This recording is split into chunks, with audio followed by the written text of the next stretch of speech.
Donc,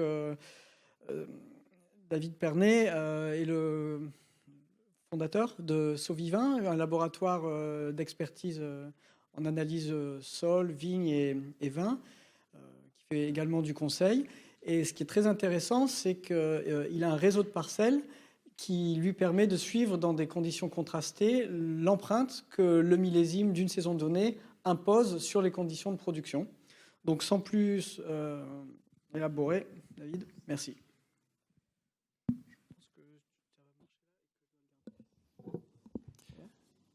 On va voir, oui. Bonjour à tous, merci Thibaut pour l'introduction. Déjà c'est un travail d'équipe, il n'y a pas que moi qui gère ce réseau de parcelles. Notamment je remercie Olivier et Lucie pour leur aide. Donc aujourd'hui c'est pour moi l'occasion de reparler du millésime 2016. Ça me fait plaisir d'en parler parce que on a entendu beaucoup de bien du millésime 2015 et de notre point de vue peut-être un peu trop de bien. Et 2016, à l'approche des vendanges, on entendait surtout des inquiétudes en disant oh là là, il fait trop sec, ça va être un millésime où les vignes auront bloqué. Et on n'était pas tout à fait d'accord avec ça. Donc les informations les données qu'on va vous présenter là, sont des données qu'on a récoltées avant vendange et donc qui n'ont pas été impactées par l'appréciation qu'on a pu avoir après les vinifications. Et donc je suis d'autant plus content que je pense que c'est un millésime qui va plaire à Jacques Dupont par rapport aux éléments qu'on va voir. Premier élément, les aspects thermiques. Donc on a pour habitude d'utiliser cet indice héliothermique en fonction du temps qui permet, je suis désolé, je n'ai pas de pointeur, mais de voir que la courbe qui est en bleu avec des pointillés noirs commence très en dessous de la moyenne qui, elle, est en pointillé simple noir, jusqu'à la fin du mois de juin. On est sur une pente qui est largement en dessous de celle de la pente moyenne, qui devient parallèle à la pente moyenne en juillet pour devenir plus pentue en phase de maturation à partir du 15 août et jusqu'à fin septembre. Elle redeviendra plus faible que la pente sur la fin de saison à partir du mois d'octobre. Quelques données chiffrées un petit peu marquantes d'un point de vue thermique. D'abord, sur les températures moyennes, vous pouvez remarquer ici qu'en 2016, on a des valeurs de température moyenne au printemps qui sont significativement inférieures aux moyennes. Donc on a eu un printemps frais pendant lequel la vigne a accumulé du retard jusqu'à fin floraison, jusqu'à quasiment fin juin. On peut remarquer qu'il faisait froid, mais pas autant qu'en 2013, heureusement. Et notamment, c'est un élément qui n'apparaît pas ici, on a eu sur la deuxième semaine de juin, une semaine particulièrement douce et sèche, c'était à peu près la seule, qui a permis d'avoir une floraison à peu près miraculeuse à ce moment-là. D'un point de vue des températures maximales, qui nous intéressent un peu plus en période estivale, notamment par rapport aux composés secondaires, on s'aperçoit que sur la phase pré-véraison, on est sur des températures qui sont proches de la moyenne entre le 1er juillet et le 15 août, et qu'à partir de fin véraison, on est sur des températures maximales qui ont été supérieures jusqu'à fin septembre. Sur les températures minimales qui, pour le coup, nous intéressent plutôt en phase de maturation, à la fois pour la préservation aromatique, mais également pour l'accumulation des anthocyanes, on s'aperçoit que la phase estivale jusqu'au 15 septembre était avec des nuits plus douces que la moyenne, et par contre que la fin de maturation s'est faite dans des conditions plutôt fraîches. Et ça, c'était un point vraiment intéressant parce qu'on était sur un millésime tardif, avec la nécessité de prendre en compte cette tardivité pour être patient au moment des vendanges. Et malgré des stratégies de vendange qui ont pu être assez tardives, les aspects aromatiques ont été préservés par ces températures nocturnes très fraîches à partir du 15 septembre. On retrouve ce corollaire au niveau des amplitudes thermiques qui ont été assez importantes pendant la majeure partie de la période de maturation. Néanmoins, et on le verra sur les valeurs d'anthocyanes totales, les températures nocturnes assez élevées que l'on a eues au mois d'août ont fait que les charges totales en anthocyanes étaient assez modérées. Donc, autre élément assez fondamental du millésime, c'est son niveau de son cumul de précipitations en période hivernale et printanière qui a battu à peu près tous les records. Vous pouvez voir que la courbe à fin juin à plus de 750 mm est le double de la valeur moyenne à cette date-là. Alors c'est essentiellement dû aux précipitations hivernales, notamment avec la première quinzaine de janvier, qui fait qu'on démarre très haut dans le cumul de début d'année. Néanmoins, la pente sur la fin de printemps demeure élevée, donc avec des précipitations importantes à ce moment-là, pas autant sur la fin de la courbe printanière qu'en 2013. Autre indicateur très utile, le bilan hydrique climatique qui permet, indépendamment des aspects de sol, de prendre en compte la dynamique hydrique du millésime. Donc là, c'est une sélection de millésimes parmi l'ensemble de la base. On s'aperçoit que l'on a donc cette courbe bleue avec des pointillés noirs, qui est celle qui nous intéresse en 2016, s'annule jusqu'à la fin de la floraison, donc à plus de 500 degrés jour, pour ensuite devenir négative sans discontinuer jusqu'à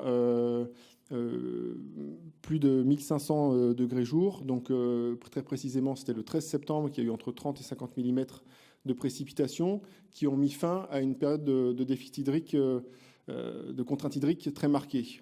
Malgré tout, on est resté dans un déficit hydrique qui est resté très significatif et on a retrouvé des contraintes hydriques en phase de fin de maturation sur la plupart des sols. Alors une donnée qui est importante justement pour la caractéristique du millésime et notamment son qualificatif général, c'est l'homogénéité au sein de la région. Et donc on voit que sur l'ensemble des stations qui couvrent le département, on a une homogénéité du parcours hydrique d'un point de vue du bilan climatique qui est particulièrement notable. Juste un parallèle avec 2015, vous voyez que alors qu'en 2016 on avait moins 50 mm de différence de déficit hydrique, en 2015 on avait jusqu'à plus de 100 mm entre les différentes stations, et ce à partir de la véraison. Et donc les conséquences sur l'homogénéité de résultats sont très nettes, et on a un 2016 qui est un millésime particulièrement homogène dans sa constitution. On va s'intéresser maintenant à regarder quelques paramètres agrophysiologiques de façon intermillésime. Et donc comment 2016 se place dans ce contexte-là. Alors on a entendu avant les vendanges que c'était un millésime avec un excès de contraintes hydriques. Il y a eu quelques images qui ont circulé avec des vignes qui étaient assez fortement défoliées, mais sans se poser la question de la représentativité de ces cas. Et en fait, on s'aperçoit au niveau des valeurs, notamment au travers du delta C13, qui est une valeur intégratrice du déficit hydrique, que ce niveau de contrainte hydrique cumulé, certes, est parmi les plus contraignants, mais dans une gamme de valeurs qui reste plutôt associée à des résultats qualitatifs, puisqu'on est assez proche de 2010 de ce point de vue-là, sans qu'on dépasse les valeurs de référence de 2010. D'un point de vue du bilan hydrique, du potentiel tige, pardon, c'est intéressant de voir la cinétique qu'on a eue entre le stade nouaison-pois jusqu'à maturation. Et donc on voit qu'on a un début de saison au stade nouaison-pois avec quasiment pas de contrainte hydrique, donc une mise en place d'une contrainte hydrique tardive qui s'est accrue de façon régulière et sans discontinuer jusqu'à la phase de maturation, pour atteindre les valeurs les plus négatives de potentiel tige. Donc pour faire le parallèle tout à l'heure à ce que disait Sylvain, donc là on arrivait sur une moyenne sur les sols les plus séchants de graves superficiels à des valeurs de moins 1,6 mégapascal. Donc même s'il y avait des défoliations, effectivement il n'y a pas de pieds de vigne qui sont morts dans ces situations-là. Pour les cabernets, le seul élément qui est à prendre en compte de différenciation, c'est que vous voyez la courbe bleu ciel qui correspond à 2015. Je reviens sur 2016. Elle suivait un accroissement en fin de maturation qui devenait très proche de 2016, donc sur les merlots. À savoir que les merlots, dans ce réseau, on en a une proportion importante dans le sud du Médoc et sur la rive droite, qui étaient des régions qui avaient été très peu arrosées en 2015 et qui étaient parmi celles qui avaient le mieux fonctionné dans le cadre de ce millésime-là. Si on regarde les Cabernet Sauvignon dans ce cas-là, qui sont plutôt dans le Médoc et dans la moitié nord, on voit qu'en 2015, ils avaient atteint des niveaux de contrainte hydrique très faibles en cours de maturation, beaucoup moins favorables à leur maturation que cette année, où on atteint des valeurs très négatives. D'un point de vue de l'autre variable clé, qui est l'azote, vous voyez que 2016 est associé à montre des taux d'azote dans les mous sous la forme ammoniacale et alpha-aminés primaires, qui représentent une grosse partie, la majeure partie de l'azote assimilable, les plus élevés. Néanmoins, c'est une valeur de concentration dans le mou, et donc la taille des baies et les phénomènes de concentration liés à la contrainte hydrique sont à prendre en compte. Et si l'on ramène ça à la quantité d'azote par baie, dans ce cas-là, on est légèrement au-dessus de la moyenne, mais pas aussi nettement qu'en termes de concentration. Donc effectivement, le printemps humide a été favorable à la minéralisation par le maintien de conditions humides dans les horizons de surface, et donc à une disponibilité azotée assez importante. D'un point de vue des paramètres technologiques sur les merlots, on a choisi le merlot parce que c'était le cépage qui permettait, du coup, au travers des données, de mieux représenter à la fois la rive gauche et la rive droite. On a en 2016 donc un poids de bec qui est très proche de la moyenne, légèrement inférieur. Une teneur en sucre qui est une concentration en sucre qui est faible, inférieure à la moyenne, y compris en quantité de sucre par baie. Donc là, l'effet de la contrainte hydrique, notamment dans un contexte de rendement confortable, a limité le niveau de photosynthèse et donc la quantité de sucre dans les baies. Alors le pH apparaît assez élevé, et ça c'était une des craintes au moment des vendanges.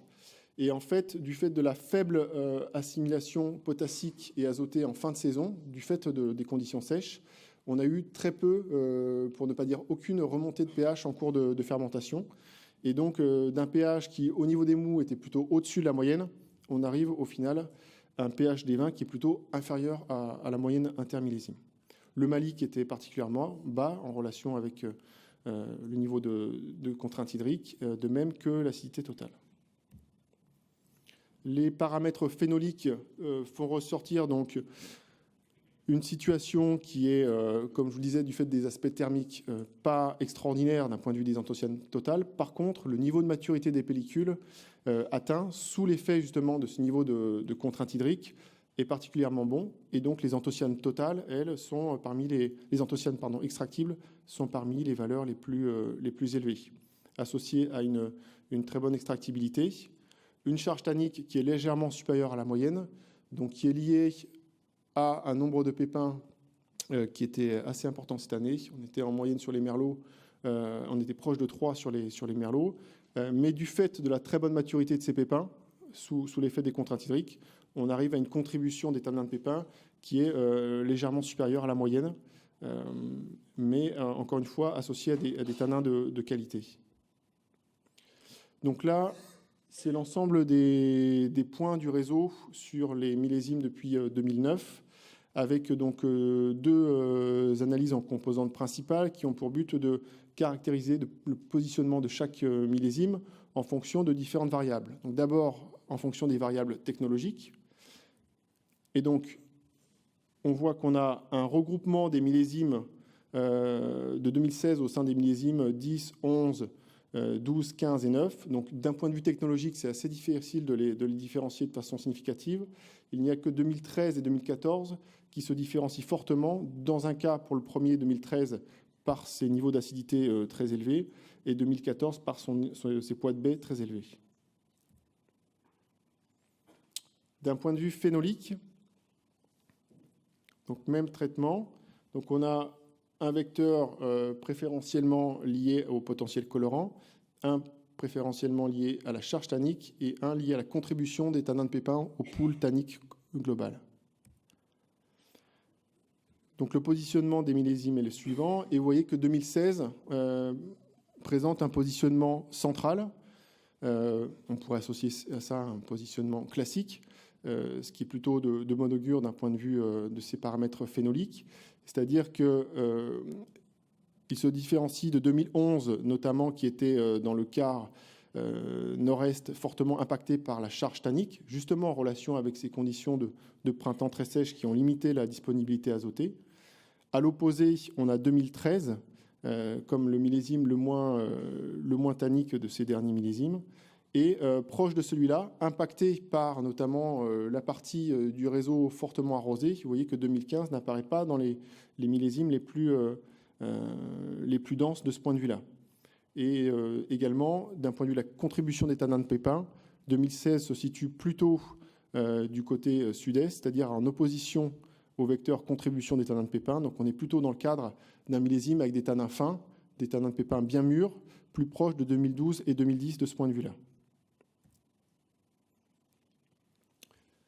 Ensuite, on va s'intéresser à 2016, non pas en comparaison aux autres millésimes, mais dans sa constitution intrinsèque, et notamment par rapport à l'effet cépage et l'effet sol. Donc, premièrement, l'effet cépage.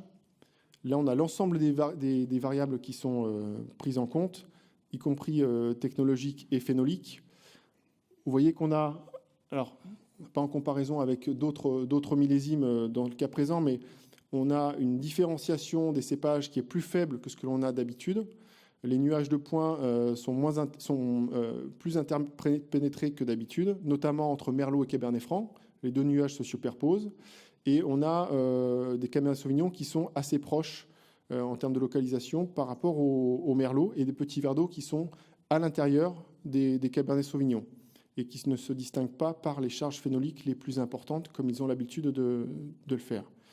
Donc on a essentiellement un positionnement Merlot-Cabernet Franc différencié par le taux de sucre et en partie lié à la précocité, même si il faut savoir que les prélèvements sont bien sûr pas faits en même temps, mais avec 100 degrés jour de différence entre Merlot et Cabernet.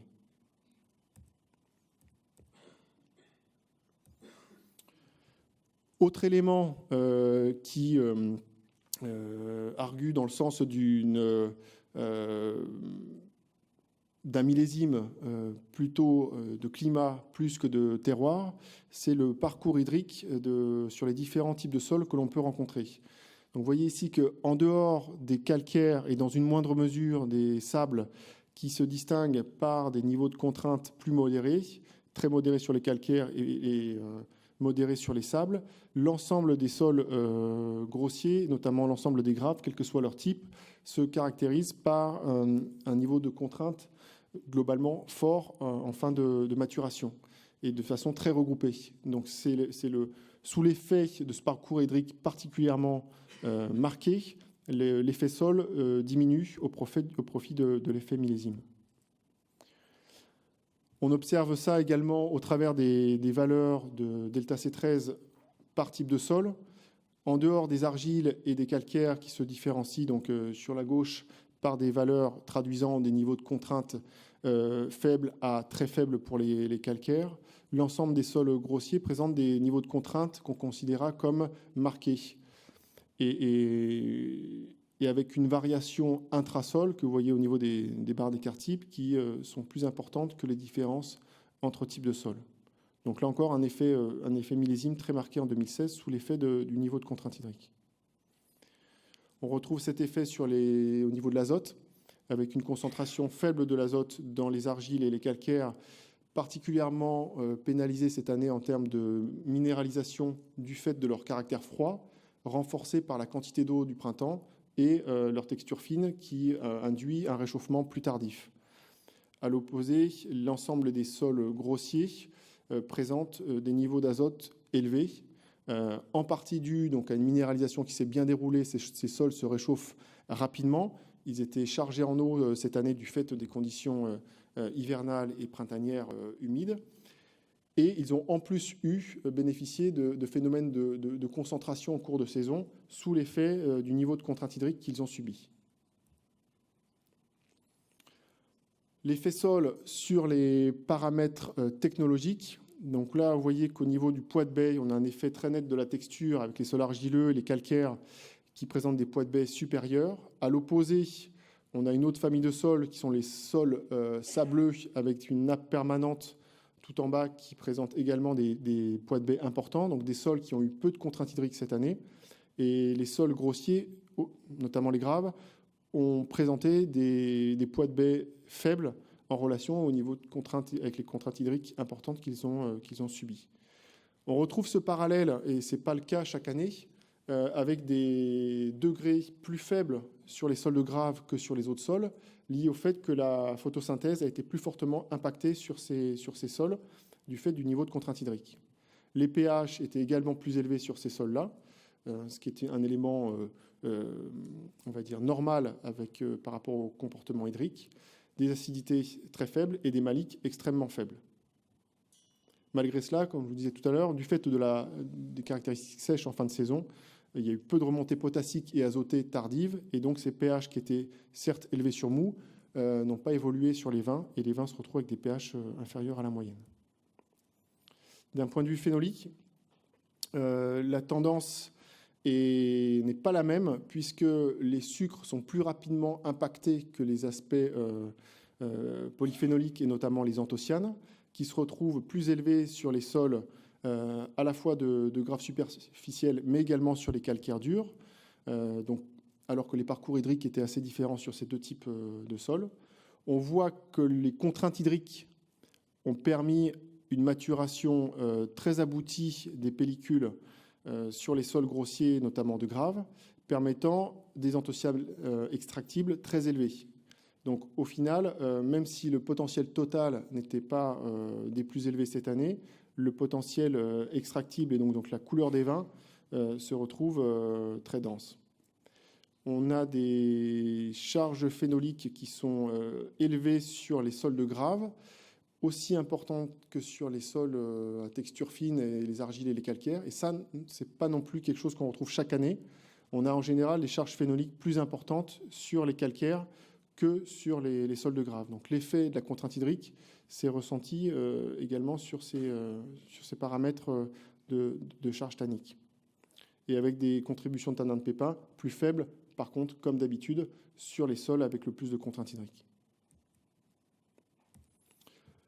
En conclusion, d'un point de vue du déroulé du millésime, donc on a eu un hiver et un printemps qui ont été historiquement arrosés, une floraison qui a été miraculeuse entre le 7 et le 11 juin, donc la seule fenêtre de beau temps du mois de juin. Sans ça, c'était 2013 qui se reproduisait au niveau de la floraison. On a eu un été quasiment sans précipitation jusqu'au 13 septembre, donc un changement complet de tendance de millésime entre le printemps et l'été. Des températures élevées en début de maturation avec des nuits chaudes, mais qui font ensuite des températures fraîches en fin de maturation avec des nuits fraîches qui ont permis de maintenir une complexité aromatique intéressante et d'être patient au niveau des vendanges dans ce contexte de millésime tardif, puisque la cinétique était très proche de celle de 2012 d'un point de vue des sommes thermiques. On a un caractère tardif qui a été favorable à la bonne valorisation des précipitations du 13 septembre, et ça d'autant plus qu'on était dans une situation tardive et un cépage tardif. Donc les cabernets des secteurs tardifs ont plus bénéficié de ces précipitations et donc de cette phase de maturation que les merlots sur les secteurs les plus précoces. On a eu très peu de dégradation sanitaire pré-vendange, malgré une pression des tordeuses qui était historique. Et les faibles remontées azotées et potassiques tardives ont permis de maintenir des pH de vin en dessous de la moyenne, donc des vins plus frais que ce que l'on aurait pu présager uniquement au regard des pH dans les mous. Donc un millésime finalement avec un rendement confortable, et ça c'était plutôt une bonne surprise dans la plupart des situations. On avait du mal à croire qu'avec le printemps que l'on avait eu, la deuxième semaine de juin avait suffi. Et ceci à remettre en perspective avec le printemps, pour le coup, de 2015, qui avait été particulièrement beau, et donc qui avait permis, notamment sur l'initiation florale, un nombre de grappes potentielles suffisant. On a des degrés alcooliques qui sont moyens à élevés selon les situations et les types de sols, mais on n'est pas dans les degrés les plus élevés qui étaient atteints. Notamment, il reste plus faible qu'en 2010. On a des pH de vin qui sont assez bas malgré des pH de mou assez élevés et des acidités basses. Donc on se rapproche de ce point de vue-là plus de 2010 que de 2012 d'un point de vue des pH. D'un point de vue aromatique, les vins sont plutôt expressifs en relation avec ces conditions fraîches de fin de saison. Donc malgré des vendanges tardives, 2016 n'est pas du tout un millésime marqué par des notes d'évolution de pruneaux. Au contraire, on reste sur des aromatiques plutôt fraîches. Des vins très colorés, malgré un potentiel total qui n'était pas des plus élevés. Une charge tannique modérée à élevée, avec des pépins nombreux du fait de la belle floraison, mais très mûrs du fait des contraintes hydriques subies. Et des tanins élégants du fait de la forte proportion de tanins de pellicule et des tanins mûrs du fait des contraintes hydriques subies. Je vous remercie.